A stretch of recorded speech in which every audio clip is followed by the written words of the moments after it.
Viewers, जिस तरीके से हमारी बॉडी को हमारा ब्रेन कंट्रोल करता है, इसी तरीके से कंप्यूटर को प्रोसेसर कंट्रोल करता है। कैसे कंट्रोल करता है, इस वीडियो में डिटेल से डिस्कस करने वाला हूँ कि प्रोसेसर क्या होता है, कैसे वर्क करता है, कंप्यूटर में इसका क्या रोल होता है।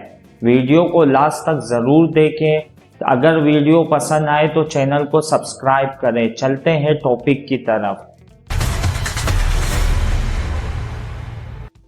What is processor? प्रोसेसर को सीपीयू भी कहते हैं, सेंट्रल प्रोसेसिंग यूनिट। प्रोसेसर का काम होता है प्रोसेस करना, यूजर्स के कमांड को फॉलो करना, उसके बारे में वर्क करना और आउटपुट प्रोवाइड करना। सिंपल अल्फाज में समझे तो यूजर्स के इंस्ट्रक्शंस को फॉलो करना, उस पर वर्क करना और आउटपुट प्रोवाइड करना। यूजर्स के कमांड को लेना, उस पर सोचना, उस पर वर्क करना और आउटपुट देना, ये प्रोसेसर का काम होता है। जैसे हमारे बॉडी के अंदर ब्रेन वर्क करता है, इसी तरीके से कंप्यूटर के अंदर प्रोसेसर वर्क करता है। इसको प्रोसेसर को कंप्यूटर का ब्रेन भी कहते हैं। तो आई होप कि आपको क्लियर हो गया होगा कि प्रोसेसर का काम होता है प्रोसेस करना, और प्रोसेस का मतलब होता है यूजर्स के इंस्ट्रक्शंस को फॉलो करना, उस पर वर्क करना और उसका रिजल्ट देना, उसका आउटपुट देना।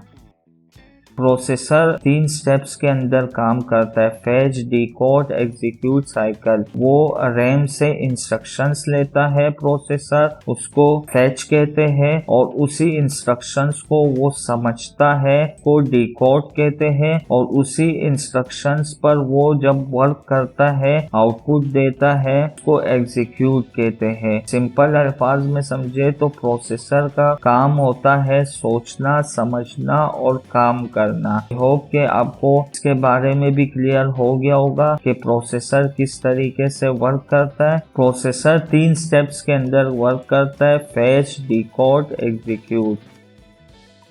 What is generations? व्यूअर्स, आप लोगों ने जनरेशंस के बारे में भी ज़रूर सुना होगा। First generation, second generation, third generation.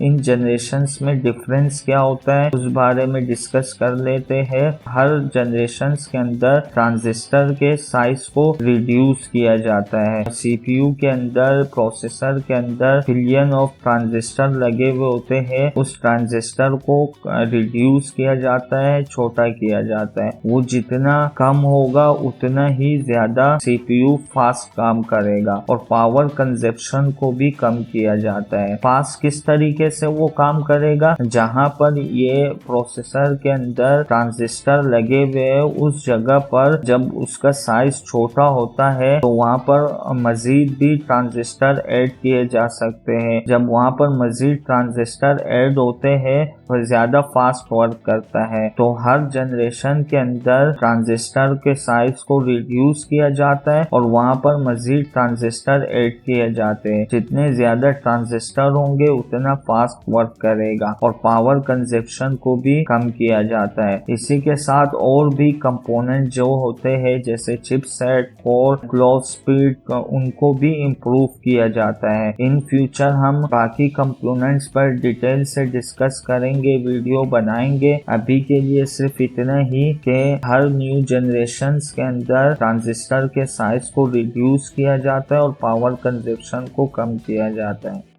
What is core? Processor के कोर क्या होते हैं? यहाँ पर मैंने कुछ कॉमन कोर टाइप्स मेंशन किए, और भी बहुत सारे कोर होते हैं, बट समझाने के लिए मैंने यहाँ पर कुछ कॉमन कोर मेंशन किए। अगर हम रियल लाइफ की एग्जांपल लें तो कोर बेसिकली प्रोसेसर के हाथ होते हैं। कितने हाथ है प्रोसेसर के? जैसे एक हाथ है तो स्लो वर्क होगा, 2 हाथ है तो उससे थोड़ा फास्ट वर्क होगा, 4 है तो उससे ज्यादा फास्ट, 6 है तो उससे ज्यादा फास्ट। तो जितने ज्यादा हाथ होते हैं उतना ही ज्यादा फास्ट वर्क करेगा।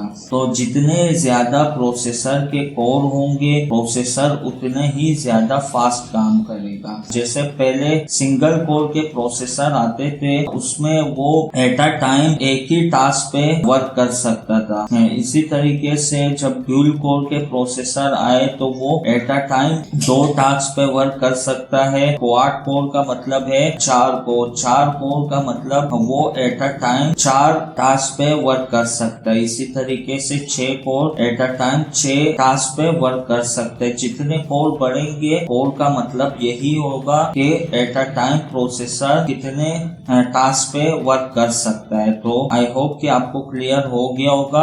आगे देखते हैं what is core i3, i5, i7। आप लोगों ने जरूर सुना होगा i3, i5, i7। इसका क्या मतलब होता है? ये बेसिकली कैटेगरी है। इंटेल ने वर्कलोड और परफॉर्मेंस के हिसाब से इन सबको प्रोसेसर को कैटेगरी में डिवाइड कर दिया है ताकि कंज्यूमर डिसाइड कर सके अपने वर्कलोड के हिसाब से प्रोसेसर को चूज कर सके। तो ये बेसिकली कैटेगरी है। i3 के कैटेगरी के मॉडल के अंदर 2 से 4 कोर तक के प्रोसेसर आए और इसी तरीके से i5 के मॉडल के अंदर 4 से 10 कोर तक के प्रोसेसर आए और i7 के अंदर 4 से 16 कोर तक प्रोसेसर आए हुए। तो हम अपने वर्कलोड के हिसाब से कैटेगरी और कोर को चूज करते हैं। ये कोर जनरेशन के हिसाब से बढ़ते हैं। तो अगर हमारा थोड़ा नॉर्मल वर्क है जैसे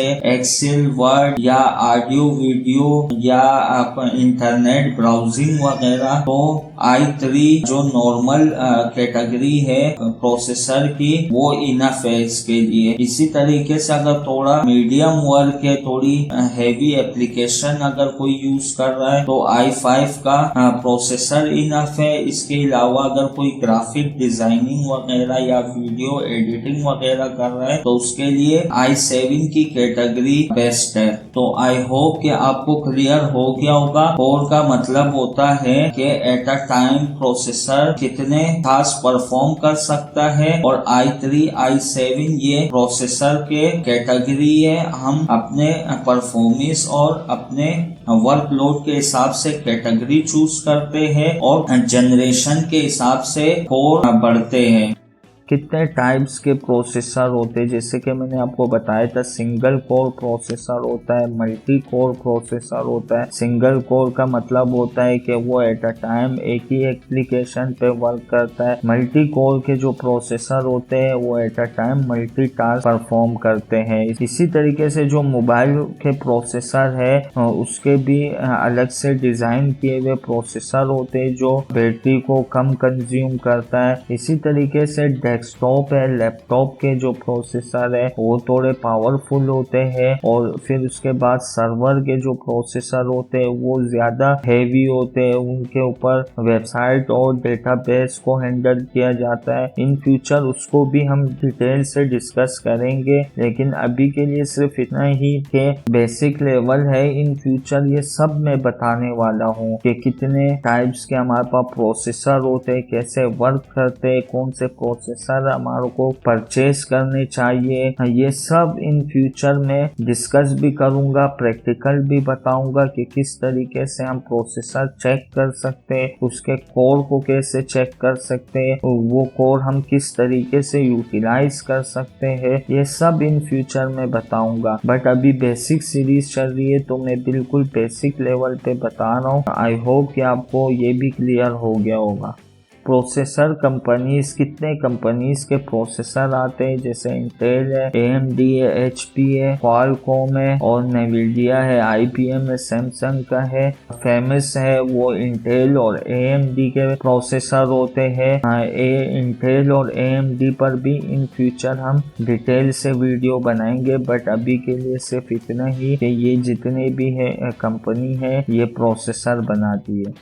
इसको अगर हम एग्जाम्पल के थ्रू समझें तो प्रोसेसर जैसे हमारे बॉडी के अंदर ब्रेन वर्क करता है, हमारी बॉडी को इंस्ट्रक्शंस देता है और ब्रेन हमारे सोचता है, समझता है, वर्क करता है। इसी तरीके से प्रोसेसर भी कंप्यूटर का ब्रेन है, सोचता है, समझता है, वर्क करता है और जैसे हमारी तमाम बॉडी को ब्रेन कंट्रोल करता है, इसी तरीके से कंप्यूटर के तमाम पार्ट्स को प्रोसेसर प्रोसेसर कंट्रोल करता है। कोर के बारे में मैंने आपको एग्जांपल दी थी कि जैसे जितने ज्यादा एम्प्लॉय होंगे उतने ही फास्ट वर्क करेगा, इसी तरीके से जितने ज्यादा प्रोसेसर के कोर होंगे उतने ही ज्यादा प्रोसेसर फास्ट वर्क करेगा। जनरेशन, बेसिकली जनरेशन का मतलब होता है न्यू मॉडल। जब भी इंटेल जनरेशन लॉन्च करता है इसका मतलब होता है कि उसने न्यू मॉडल लॉन्च किया है, और उस न्यू मॉडल के अंदर क्या क्या चेंजेस होती है वो मैंने आपको ऑलरेडी बता दिया है, बट इन शॉर्ट में भी अगेन रिपीट कर देता हूँ कि जनरेशन के अंदर ट्रांजिस्टर के साइज को रिड्यूस किया जाता है और पावर कंजप्शन को कम की जाती है, और भी जो कंपोनेंट्स होते हैं उनको भी इम्प्रूव किया जाता है। बाकी कंपोनेंट्स पे मैं ऑलरेडी बता चुका हूँ कि हम इन फ्यूचर डिस्कस करेंगे। वीडियो की शॉर्ट समरी देख लेते हैं। प्रोसेसर को सीपीयू भी कहा जाता है, सेंट्रल प्रोसेसिंग यूनिट कहा जाता है। प्रोसेसर का काम होता है प्रोसेस करना, और प्रोसेस का मतलब होता है इंस्ट्रक्शंस लेना, सोचना, उस पर वर्क करना और उसका रिजल्ट देना, आउटपुट देना। प्रोसेसर 3 स्टेप के अंदर काम करता है, फेच, डिकोड, एग्जीक्यूट। फेच का मतलब होता है इंस्ट्रक्शंस लेना, डिकोड का मतलब होता है उसी इंस्ट्रक्शंस पर सोचना, और एग्जीक्यूट का मतलब उसी इंस्ट्रक्शंस पर काम करना। जैसे हमने डिस्कस किया था कि सिंगल कोर के जो प्रोसेसर होते हैं वो एट अ टाइम एक ही एप्लीकेशन पर वर्क कर सकते हैं, और मल्टी कोर के जो प्रोसेसर होते हैं वो at a time multitask perform कर सकते हैं। जैसे मोबाइल का हमने डिस्कस किया था कि मोबाइल का जो प्रोसेसर होता है वो बैटरी को कम कंज्यूम करता है, वो मोबाइल के लिए डिजाइन हुआ होता है। इसी तरीके से डेस्कटॉप या लैपटॉप के प्रोसेसर होते हैं जो थोड़े स्ट्रॉन्ग होते हैं, थोड़े ज्यादा हेवी होते हैं। इसी तरीके से सर्वर के डेस्कटॉप और लैपटॉप से भी ज्यादा हेवी होते हैं। जनरेशन की अगर हम बात करें, जब भी इंटेल जनरेशन की बात करता है तो वो न्यू मॉडल लॉन्च करने की बात करता है, और जनरेशन का मतलब होता है कि ट्रांजिस्टर के साइज को कम किया है और पावर कंजप्शन को इम्प्रूव किया है और बाकी कंपोनेंट्स को भी इम्प्रूव किया है। कोर की अगर हम बात करें तो जैसे हमने एग्जांपल ली थी, बेसिकली प्रोसेसर के हाथ होते हैं, जितने ज्यादा कोर होंगे उतने ही फास्ट काम होगा। इसी तरीके से हमने i3, i7 और i5 के डिफरेंस की बात की थी। ये बेसिकली कैटेगरी होती है, इस कैटेगरी के अंदर 2 से 4 कोर आए और i5 के अंदर 4 से 10 कोर तक आए। इसी तरीके से i7 के अंदर 16 कोर तक आए, और बाकी सर्वर्स लेवल के ऊपर हम इन फ्यूचर बात करेंगे। इसी तरीके से हमने कंपनी की बात की थी तो इंटेल, AMD, HP और ये सब जितने भी क्वालकॉम, नेविडिया, IBM, सैमसंग ये कंपनियां होती है प्रोसेसर की, बट इसमें जो फेमस है वो इंटेल और AMD है। इन फ्यूचर इस पर हम डिटेल से डिस्कस करेंगे, बट अभी के लिए सिर्फ इतना ही। हमने रियल लाइफ की एग्जांपल ली थी। प्रोसेसर बेसिकली कंप्यूटर का ब्रेन होता है जो सोचता है, समझता है और वर्क करता है। प्रोसेसर एक फैक्ट्री है और कोर उसके एम्प्लॉय है। जितने ज्यादा एम्प्लॉय होंगे उतना फास्ट वर्क होगा। आई होप कि आपको अच्छे से समझ में आ गया होगा।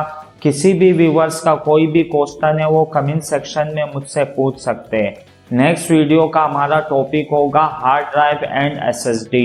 हार्ड ड्राइव और SSD क्या होते हैं, दोनों में क्या डिफरेंस है, नेक्स्ट वीडियो में इसे डिटेल से सीखेंगे। जुड़े रहे कासवा इन्फोटेक के साथ, तब तक के लिए अल्लाह हाफिज।